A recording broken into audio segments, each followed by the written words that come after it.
अभी हम लोग जो क्लास 9 में चलेंगे exponent and laws of exponent. तो पहले जान लीजिए कि एक्सपोनेंट क्या होता है।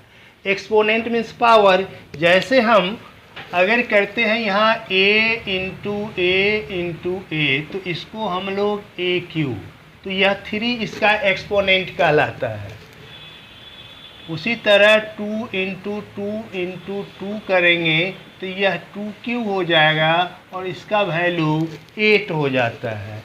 5 इंटू 5 यानी इट बिकम्स 5 स्क्वायर। तो इस तरह इसका पावर जो है वही एक्सपोनेंट कहलाता है।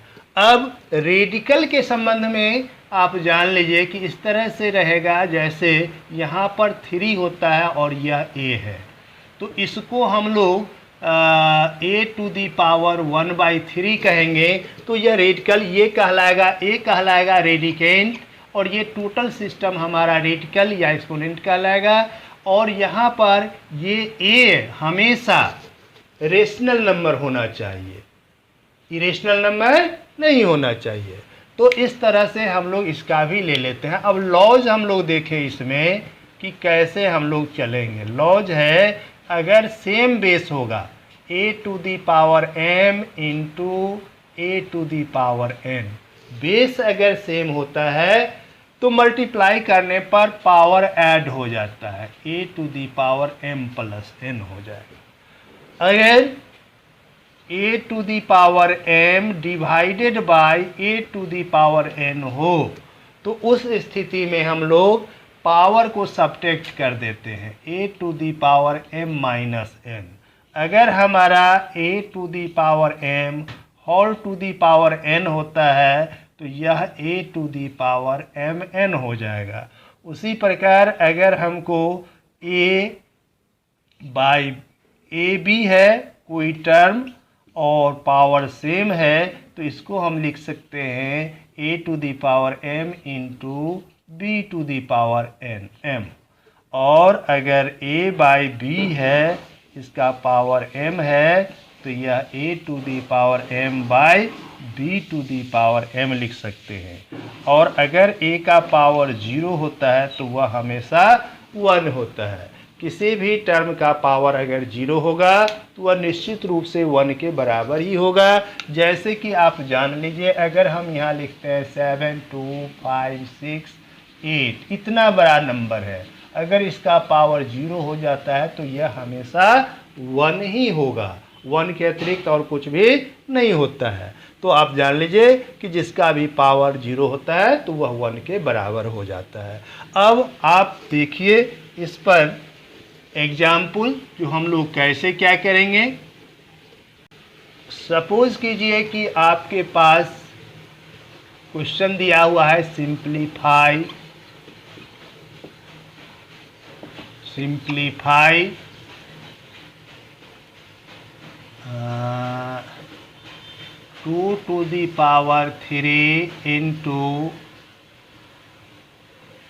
इंटू 8। तब आप इसको कैसे मल्टीप्लाई करेंगे। इसको आप लिख सकते हैं 2⁻³ इंटू 2⁻3, तो ये हो जाएगा 2⁻6 हो जाएगा, ऐड हो जाएगा यह। तो इस तरह हम लोग इसको निकाल सकते हैं। इसमें जैसे अगर आपको 5, दूसरा example 5⁻³ whole to the power 2 हो तो इसको हम लोग लिखेंगे 5⁻³ इंटू 2 यानी 5⁻6 लिख सकते हैं। अगर हमारे पास 25/16 होल टू दी पावर 3 दिया हुआ है तो इसको हम लिख सकते हैं पहले 5/4 होल टू दी पावर 2 और होल टू दी पावर 3, तो इसको फिर लिख सकते हैं हम 5/4 का पावर 6 भी लिख सकते हैं। इस तरह से हम लोग एक्सपोनेंट का वर्क करेंगे और फिर आगे बढ़ेंगे। तो अब हम इस एक्सपोनेंट के लिए फिर क्वेश्चन को, जैसे दूसरा एग्जाम्पल अगर आपको देखें कि आपके पास अगर यह 2⁻⁴ into 5 to the power 1/3 into 7 to the power 1/3 है और होल टू द पावर 3 अगर दिया हुआ है तो इसका सिंप्लीफिकेशन आप करेंगे 2 टू द पावर 1/3 इंटू 3 फिर 5 टू द पावर 1/3 इंटू 3 फिर into 7 to the power 1/3 into 3 अर्थात ये हो जाएगा हमारा 2 इंटू 5 इंटू 7 और ये 70 हो जाएगा। लेकिन कभी भी आप भूल से ऐसा नहीं कर देंगे कि अगर 2 टू द पावर 1/3 है और प्लस 5 टू द पावर 1/3 है तो होल टू द पावर अगर 3 रहे तो कभी भी ये इस तरह का बराबर नहीं होगा, नॉट इक्वल टू 1/3 और प्लस 5 टू द पावर 3 को इतना नहीं लिखेंगे। इस केस में अगर ऐसा कर देंगे तो ये आपका गलत हो जाएगा।